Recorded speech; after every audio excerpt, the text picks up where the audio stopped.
This episode is sponsored by Honeybadger. In addition to Honeybadger's great error monitoring service, they also have an uptime monitoring for web developers. And Honeybadger has recently shipped an update that allows for public status pages that can help communicate outages to your customers. In addition to your uptime monitoring, Honeybadger now monitors your SSL certificates. And Honeybadger now has actions which will allow you to do bulk updates to all your errors, or you can set defaults for incoming errors.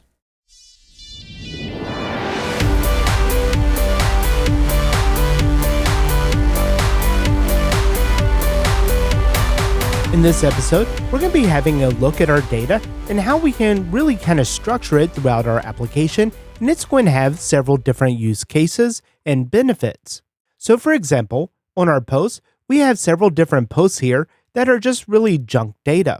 If we go into one of the first posts, we see that we have an ActiveStorage image on this post, and we're also using ActionText to store the content of the post. And we also have a bunch of comments and a bunch of test comments that really don't mean anything.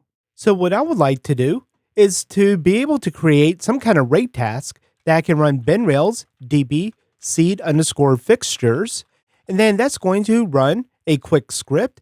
And if we come back to our application now, if we just go back to the posts, you'll see that now it's been reset. If we go into one of the posts, we still have our active storage and the action text, and now the comments are back to normal. And to do all of this, we are going to be using Fixtures, the default that's provided in Rails. I do prefer that over FactoryBot, mainly so I'm not adding in other dependencies, but it's just something that I've become accustomed to as I've tried to keep my applications more simple. And so with the fixtures, we're going to set these up in a way that makes sense. A lot of times in the past, I would just create fixtures with junk data, and it wasn't really meaningful data. It was just something that we can then create records and run our tests off of. But in this case, I want to use the fixtures for our test cases, but then also use them for seeding our application data. That means that we don't have to manage a seeds file as well as our fixtures for loading in our data and also performing tests. As we get bug reports and edge cases, we can then update our fixtures with some more meaningful data and have a test-driven development approach to address those edge cases. And so one thing I like about this that we're going to explore in this episode is being able to easily reset all of our data, including the ActionText and ActiveStorage, as well as any kind of association records. Because if we start coming in here and just start creating a bunch of junk data, then this isn't going to really do us much good, and sometimes getting back to a normal spot could take a little bit of time. Sure, we could just drop our database and reseed it. However, what I found is that usually once you get your seeds set up, you really don't touch them anymore, and you are touching your tests and the fixtures or factories a lot more often. And so while the tests are important to have, it's also good to get a visual of what that data looks like. However, what's not really helpful is getting our database to the point where it's just messy and we want to reset it. But just by running this rate task that we're going to be exploring in this episode, it's going to take care of all of that for us, including any kind of association records.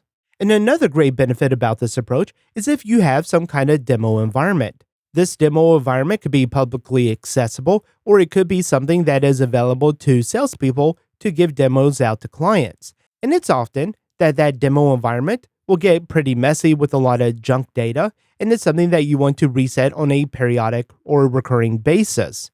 Well, with this approach, you would be able to create a cron job that resets the database every hour or every day, really on whatever kind of schedule you want.